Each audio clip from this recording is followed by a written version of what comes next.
예수 그리스도의 피 또는 대속으로 말미암아 우리에게 임하신 하나님의 은혜 또는 축복에 대해서 세 가지로 사도 바울은 강조한다고 했습니다. 19절에는 하나님 나라의 시민권이 우리에게 주어졌다는 것이고, 두 번째는 하나님의 가족이 되었다는 것입니다.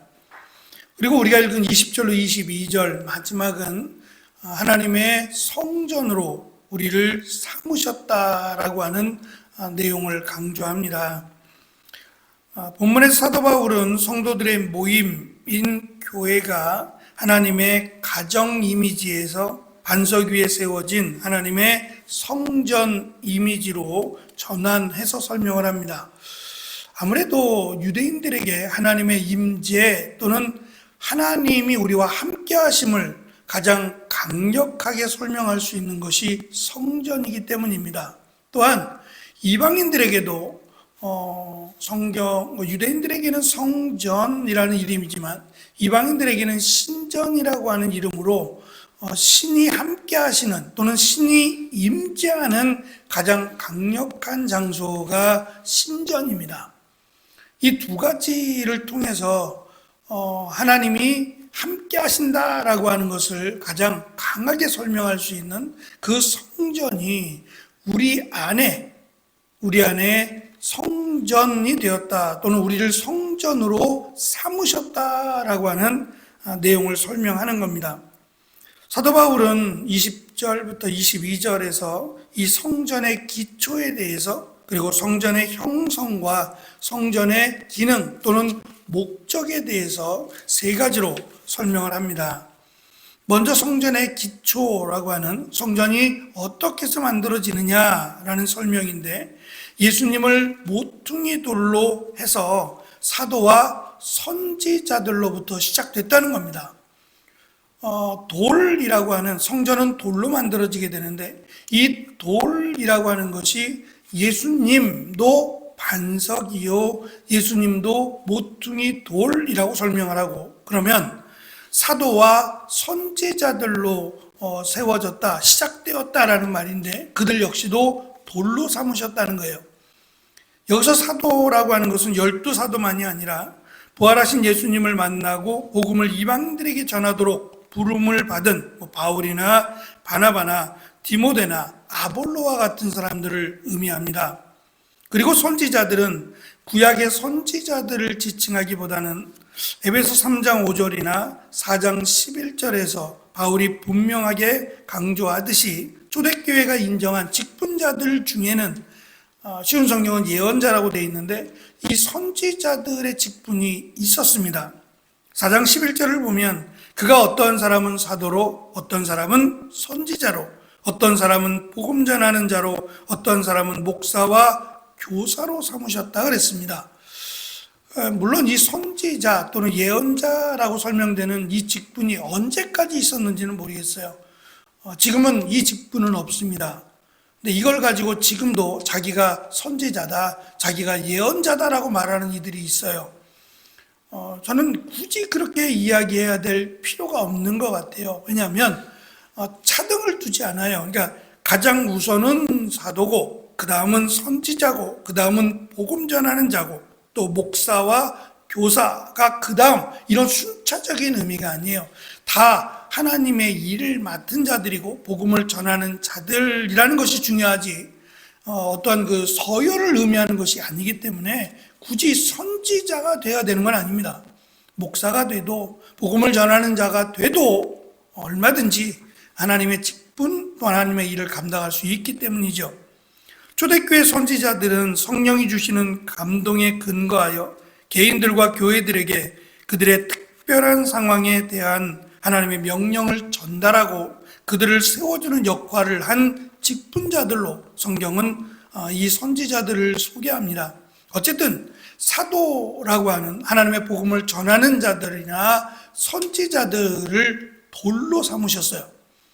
성전이 지어져 간다 그랬으니까 하나씩 하나씩 돌을 세우고, 그러면 우리도 하나님의 성전이 된 자들이에요. 그러니까 우리 각자들도 다 하나의 돌들이 되어서 성전을 만들어 갑니다. 성전이 또 하나의 성전을 만들어 가는데 그렇다면 이 돌들이 다 똑같으냐?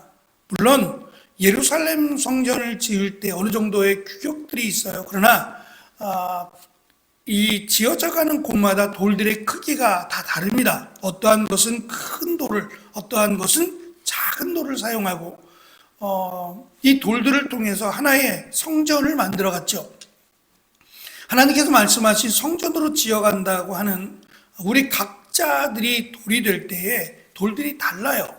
큰 돌, 작은 돌, 이런 다양한 모양들을 가진 돌들이 하나가 되어서 하나님의 성전을 이루어간다고 말씀하시므로 우리 각자가 거룩한 돌이 되어야 한다라는 것을 강조하고, 특별히 예수님이 모퉁이 돌이 되셨다라고 설명하는데, 지어져가는 건물의 가장 핵심적인, 가장 중심적인 뼈대를 이루는 돌이 모퉁이 돌이에요. 그래서 모퉁이 돌이 문제가 생기거나 모퉁이 돌이 깨지면 그냥 건물은 와해될 수밖에 없는 그러한 구조를 가지고 있어요. 아치형이라고, 이렇게 돌들이 이렇게 아치형으로 생기고 중간에 끼워 넣는 돌이 모퉁이 돌입니다. 이 돌이 문제가 생기면 그냥 와르르 무너지게 되는 그런 구조여서 이 성전의 중심 또는 핵심이 바로 예수 그리스도라는 것을 강조합니다. 두 번째, 바울이 성전의 형성에 대해서 설명을 하는데 이미 완성된 실체가 아닙니다. 우리를 성전으로 삼으셨다라고 말씀하지만 우리를 통해서 성전이 지어져 가고 있고 우리 역시도 지어져 가는 성전으로 삼으셨다라고 말씀합니다. 주 예수 안에서 성도들이 함께 맞추어져 자라가는 과정 속에 놓인 역동적인 실체를 설명합니다. 흥미로운 사실은 과거 건축물들이 모퉁이 돌을 근거로 중심으로 해서 기초석을 깔고 벽을 세워가듯이 교회도 그리스도의 모퉁이 돌 위에 세워진 사도와 선지자들을 비롯해서 우리 역시도 점점점 모양을 갖추어 가듯이 하나의 성전으로 자라가고 있다는 점이에요. 마치 건물의 기둥과 벽들이 서로 맞추어져 끼워져 가므로 점차 완성된 모습을 이루어 가듯이 예수님이 다시 오실 때까지 우리는 계속해서 완성된 성전을 이루어 가야 된다라는 것을 강조합니다. 마지막 성전의 기능 또는 목적입니다. 성전의 목적은 우리를 성전으로 삼으신 이유는 하나님께서 거하시는 거룩한 성전이 돼야 된다는 겁니다. 단순히 건물이 아니라 우리가 하나님의 거룩한 산 제물이 되어서 우리를 하나님의 거룩한 성전의 돌로 삼으신 것처럼 하나님이 그 돌을 쓰시는 기준이 단단한 돌, 값비싼 돌 그런 것이 아니라 거룩한 돌이 되어야 하나님의 거룩한 성전의 한 부분을 차지할 수 있다라고 말씀합니다. 하나님의 성전은 아름다운 교회 건물만을 지칭하지 않고 성도들의 모임 그 자체를 의미합니다. 그래서 하나님께서 받으시는, 하나님께서 원하시는 교회는 다양한 돌들이 하나가 되어서 점점 그 모양을 갖추어가는 교회여야 된다는 겁니다. 결론적으로 과거 하나님과 원수되었던, 그리고 서로를 증오했던 이방인과 유대인들이 서로 화목한 공동체를 이루어야 되는데 이것이 교회고, 이 교회가 예수 그리스도의 대속으로 시작되었다라는 것입니다. 그리고 이 교회가 반드시 각각의 성전이 된 성도들이 한 성령으로 모이게 되었고, 하나가 될 때, 그리스도의 사랑으로 하나가 될 때 그것을 자라간다고 말하고, 특별히 우리가 유념해야 될 것은 지금 사도 바울이 강조하는 이 각각의 성전으로 삼고 이 성전이 돌이 되어서 하나님의 거룩한 성전, 보여지는 것은 아니지만 하나님의 거룩한 성전을 이렇게 세워갈 때에 분열이나 성도들 간의 분열이나 다툼이 결국은 성령의 하나됨을 깨고 하나님의 성전이 지어져가는, 자라가는 것을 무너뜨린다는 데 있어요. 이것을 또 다른 표현으로 하면 성령께서 원하시는 하나됨을 깨는 것이고 성령 회방죄에 해당이 됩니다. 그래서 사도 바울은 이 부분을 너무도 명확하게 강조하고 중요하게 생각하는 것은 성도들 간의 다툼이나 분쟁은 이것은 결코 하나님께서 원하시는 것이 아니다라는 겁니다. 그러니까 교회의 주인은 하나님이시고 교회의 각각 구성 요소가 된 우리가 해야 될 것은 각각의 성전된 우리가, 또는 성령이 우리 안에 거하시는 그 성령은 우리가 하나 되기 위해서, 하나 되어 자라가는 일에 우리를 위해서 기도하실 뿐만 아니라 그것을 위해서 우리를 성전으로 삼으셨다는 데 있어요.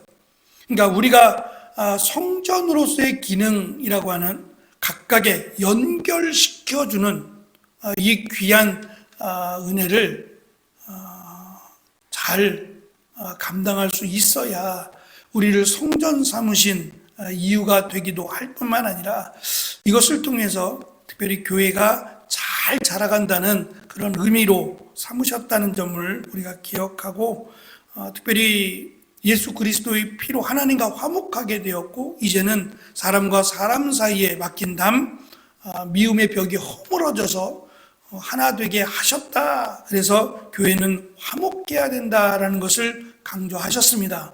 이제 성전된 우리가 나를 성전으로 삼으셔서 지어가게 하시고, 또 우리 각각의 성전 또는 거룩한 돌로 삼으셨는데 이 거룩한 돌들이 각각의 다른 모양일 수 있지만 이렇게 같이 연결되어서 하나의 거룩한 성전으로 자라가고 세워져 가야 된다라는 것도 우리에게 강조하고 있습니다. 이 귀한 은혜가, 이 귀한 우리를 사용하신 하나님의 목적이 이루어지는 귀한 또 한 주간이 되어지기를 소망합니다. 기도하겠습니다.